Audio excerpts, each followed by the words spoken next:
بسم اللہ الرحمن الرحیم۔ السلام علیکم ورحمۃ اللہ وبرکاتہ۔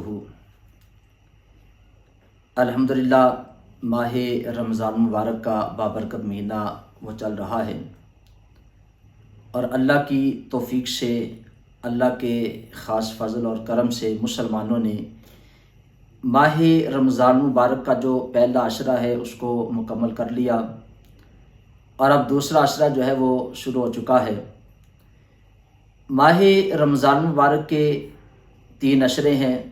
نبی پاک صلی اللہ علیہ وآلہ وسلم نے ارشاد فرمایا کہ اولہ رحمۃ، اوسطہ مغفرۃ، وآخرہ عتق من النار۔ حضور فرماتے ہیں کہ ماہ رمضان کے جو پہلے 10 دن، پہلا عشرہ جو ہے یہ رحمتوں والا عشرہ ہے، اور پھر اللہ کے پیارے رسول فرماتے ہیں کہ جو اس کا دوسرا عشرہ ہے یہ مغفرت والا عشرہ ہے، اور جو اس ماہ مبارک کا تیسرا عشرہ ہے حضور فرماتے ہیں کہ وہ جہنم سے آزادی کی سند ملنے والا عشرہ ہے۔ تو ہر عشرے کی ایک دعا ہے۔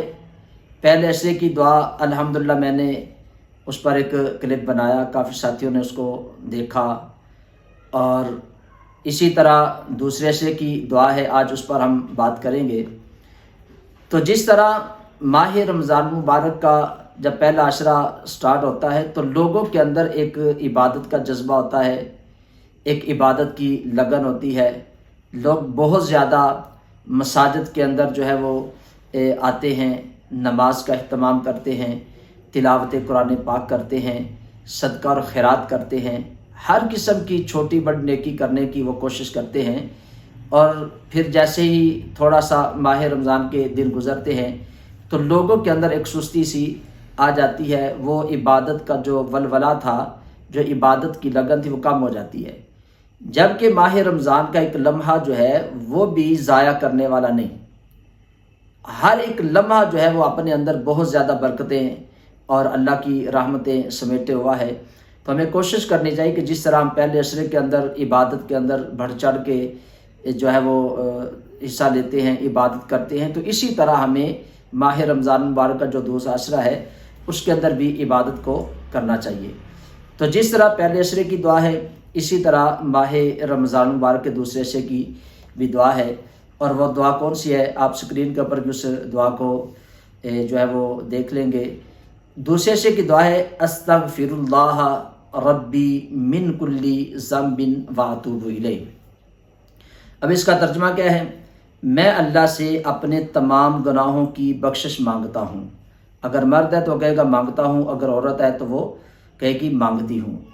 جو میرا رب ہے اور میں اسی کی طرف رجوع کرتا ہوں یا کرتی ہوں۔ تو یہ اس کی دعا ہے۔ تو ہمیں کوشش کرنی چاہیے کہ جب بھی ہم اللہ کی بارگاہ میں اپنے ہاتھ اٹھاتے ہیں دعا کے لیے تو اس دعا کو بھی ضرور اللہ سے ہم مانگیں۔ جب ہم تلاوت قرآن پاک کرتے ہیں اس کے بعد ہم اس دعا کو مانگیں۔ ہم نماز پڑھتے ہیں تو نماز کے بعد اس دعا کو ضرور مانگیں۔ آپ صبح سحری کرتے ہیں، سحری کے وقت اس دعا کا اہتمام کریں۔ افطاری کا جو وقت ہوتا ہے، سحری اور افطاری کا وقت، یہ قبولیت دعا کا وقت ہے، تو اس وقت اس دعا کو آپ ضرور پڑھیں۔ تو یہ اللہ سے مانگنے والا مہینہ ہے، اور یہ اللہ رب العزت کے عطا کرنے کا، وہ سارا سال عطا کرتا ہے، لیکن اس میں خصوصی طور پر اللہ جو ہے وہ اپنے بندوں کی طرف نظر رحمت فرماتا ہے، اللہ اپنے بندوں کی بخشش کرتا ہے۔ تو ہمیں اللہ سے اپنے گناہوں کی بخشش مانگنی چاہیے، اسے اپنے گناہوں کی توبہ کرنی چاہیے، اللہ کی طرف ہمیں رجوع کرنا چاہیے۔ تو یہ ماہ مبارک کا دوسرا عشرہ، اس میں اس دعا کو کثرت کے ساتھ مانگیں، استغفر اللہ ربی من کل ذنب واتوب الیہ۔ اور میرا اللہ بڑا کریم ہے، وہ اپنے بندوں سے بڑی محبت فرماتا ہے۔